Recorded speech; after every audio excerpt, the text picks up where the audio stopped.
Hey, what's up, Good Life? Thanks for joining me for today's 128 moment. We ended the book of Acts last Sunday. We ended it with one question, but I believe it's a question that may be at the root of all of our questions. The question we're considering this week is this: does God exist to fulfill your dreams, or do you exist to fulfill his mission? Throughout the course of my life, I've watched people wrestle with big questions when their lives really didn't measure up to what their dreams were. They prayed to get their dream job, but that company chose somebody else. They had such high hopes for their children, but that child who knew better, they ended up making some choices that just went from bad to worse. And then there were those others who dreamed of a perfect romance, but they ended up getting their heart broken once again. You know, the life we live doesn't always align with the life we dreamed of. And I don't mean to really imply that we shouldn't be disappointed, we shouldn't be hurt, maybe even at times angry when our lives take this hard left turn right into the ditch. But the core of the question we're confronting this week, it comes down not to how we see our circumstances, but to how we see God when our life doesn't match our dreams. Throughout my life around Christ followers, I've watched people walk away from the faith because they believe God had failed them. Or I've seen the opposite end of the spectrum, where I've seen people who just sort of set their lives on cruise control, clinging with a kung fu death grip to their comfort zone, making every effort to make sure that nothing got in the way of their dreams. But both responses boil down to one word, and that word is idolatry.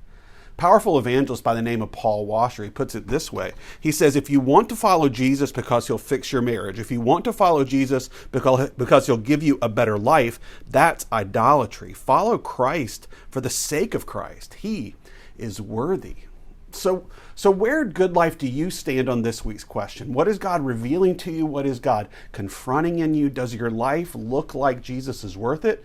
Or does your life look like Jesus is a means to your ends? Our decisions and our reactions are governed by some unnoticed assumptions.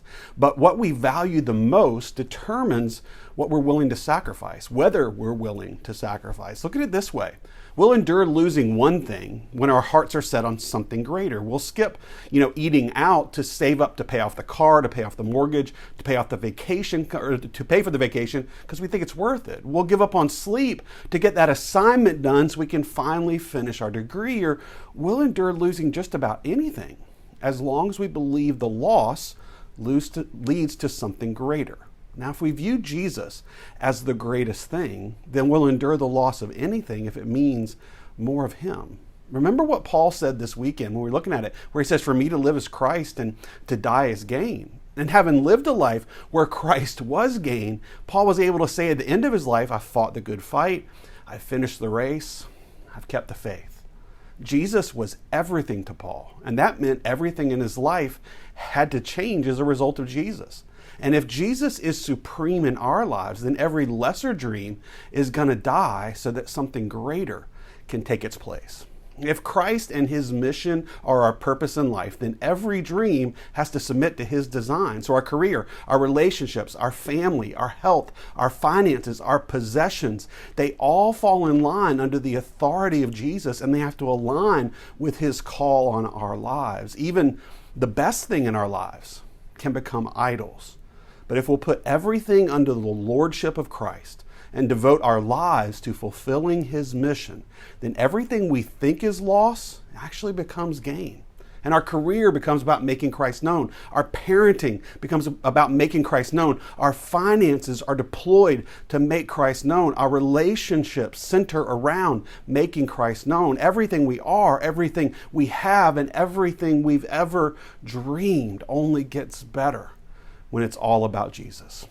So I hope that reminder for you today of the question we're confronting, I hope it challenges you, hope it sharpens you, and I hope in the end, I hope it encourages you. This Sunday, we're going to wrap up our unfinished sermon series by starting with our question.